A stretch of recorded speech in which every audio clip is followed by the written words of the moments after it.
ito po talaga guys. Nakakaawa po talaga yung mga tipong ano. Dito nga. May sa banda. So dito nga po sabi nila, pagka alas 6 na daw po ng hapon, may nagpapakitang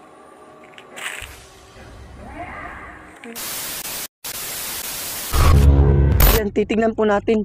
May bungo pa po talaga yan. Ayan. Napakatagal na po talaga at hindi na po talaga pinuntahan po na may-ari po o pamilya ng ano na to. Patay na to. Kaya pasintabi lang po sa may-ari po.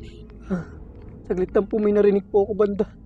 Parang may tao sa likuran ko banda dahil sobrang ang hangin.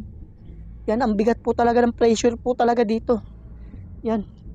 Halos mararamdaman ko po talaga. Yan. Ito nga po sa sobrang tagal na po talaga na inabando na to. Yung balete na to halos nilamon na ang mga lapida at ang mga puntod na yan. Yan.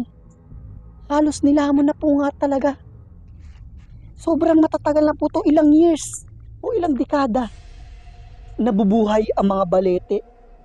Ayan ang bakas po kung gaano katagal. Kung gaano rin katagal inabando. Grabe po talaga, nakakaawa po talaga ang mga may-ari ng puntod na ito. Tabi-tabi po sa nunos, sa punso at sa mga may-ari po ng mga puntod na ito.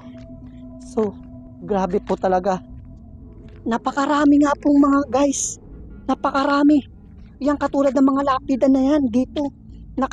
Ano na lang, hindi na malaman kung kapag pumunta na yung mga may-ari ng puntod, hindi na malaman kung kanino po ito may-ari dahil nga, yan, inabando na po talaga.